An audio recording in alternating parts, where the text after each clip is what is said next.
What do you want to see in the budget, Julianne?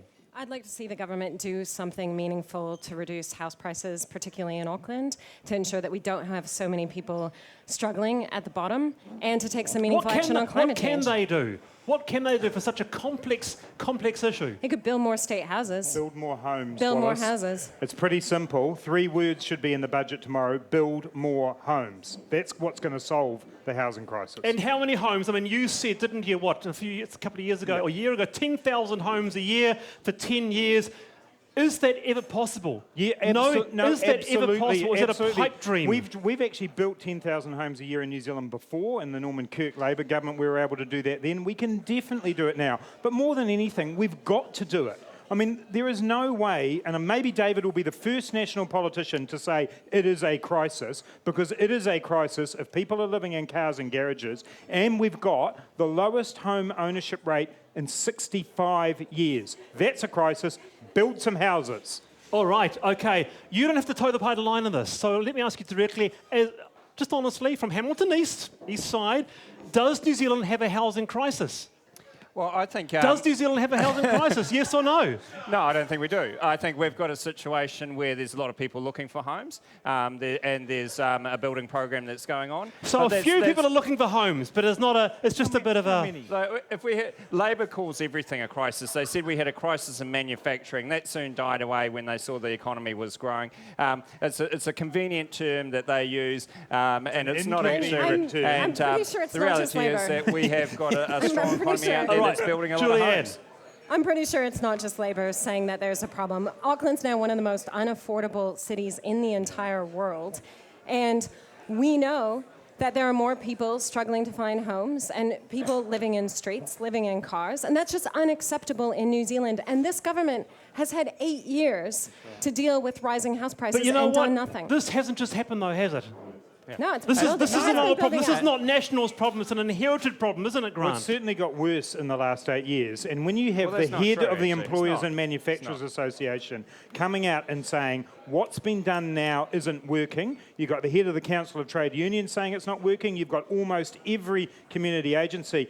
We can talk about the past, or we could talk about tomorrow when there should be a government-funded house building program. That's what we need right now. It's simply not the case, because we're finishing 40 homes a day, an Auckland working day, whereas when there were 10 under the previous government. There are thousands of homes that have been consented and have been built. The opposition wants to bring in a capital gains tax. That's their solution. We know the Greens want to do it. We know Grant Robinson wants to do it. He's gone in the paper this week saying he's going to have a capital gains tax. That's what New Zealanders need to be aware of. In the housing market, I got a question for David. So you are going to do the capital gains tax. Thank you. We got that on TV. They're going to do a capital gains tax. Okay, so capital gains tax? No. Capital gains tax will be part of our tax working So yes. But we're still prepared to investigate it. So this is U-turn. This is a U-turn.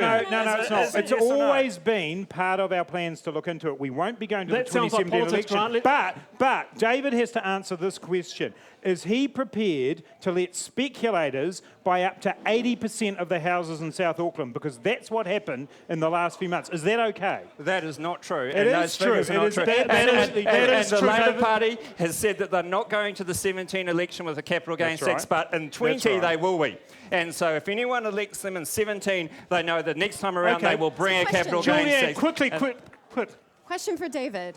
Why shouldn't someone who makes hundreds of thousands of dollars every year, just because they own a house, why shouldn't they pay tax on that, just like nurses, doctors, engineers, teachers, people who go to their job? Well, we don't have a capital gains tax in New Zealand, and we're not going to bring one in. Something called a bright line test. Yes, that's if you sell the property. Julianne's talking about if you actually don't even sell it, then Labor and the Greens want to actually tax you, even if you don't sell the property. That's what she's talking about. I want to ask the audience what would they like to see in the budget, and we'll come back to you guys. Hayley. Yes, it all seems to be about housing, and I suppose that's what everybody's talking about. Well, what else would you like to see in the budget? I'd like to see a capital gains tax to actually stop all this property speculation, and I want to get on the home market, so sort it out. So do I. Wouldn't that be good? What about, do you agree? A capital gains tax, of course. Yeah, it would be nice to buy a house one day, maybe before we're 50. How do you think that's actually going to help? Because it will stop property speculation. It might mean that third house or fourth house that somebody owns goes on the market, and I guess our generation could buy it. Okay, well, dreaming a little bit. What about you? How do you know think? what my answer's going to be? No, I don't know, and that's why I'm asking. Right. 26 weeks paid parental leave. Yeah, we're going to be talking about that. We are going to be talking about that soon. Hey, I just, in terms of that, when I look out at the sea of faces here, and a lot of young people here tonight, and I know, and it kind of breaks your heart, doesn't it, really, in a way, David, that many of these people here may not ever get to own their own home in Aotearoa. But many do. What would you say to them? No, many won't. You've got people who, you can't save up 60 grand in Auckland anymore. But you can't save up 70,000. It's the not percentage enough. of people that are buying their own home now hasn't changed dramatically. And it Yes, is, it has. And it hasn't. It hasn't. The statistics don't indicate that. And a capital gains tax will not save or help those people do that. In countries where they have a capital gains tax, like Australia and America, you've got exactly the same issues in your housing market. I want you to look into the audience here and tell these young people here how they can save up tens of thousands of dollars to buy their first home. Just some honest advice, Okay, David Bennett. very easy. Here we get go. a good education, work really hard, and that's get a right. good job, and develop New Zealand, and you'll do well.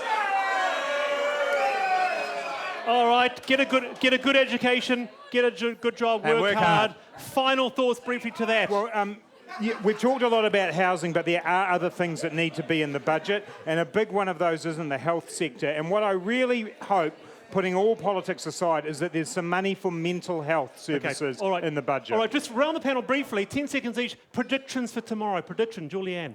There's not going to be a mention of climate change or how we could solve it. Oh, we're going to be talking about that very, very shortly. Grant? I think there'll be a fiscal surplus but a social deficit. All right, David. Another excellent budget showing prudent management and an interconnected and successful country going forward. Under a John Key-led national government, very good answers. Hey, we're back very, very soon. We're going to be talking about greenhouse gases, the highest for 25 years.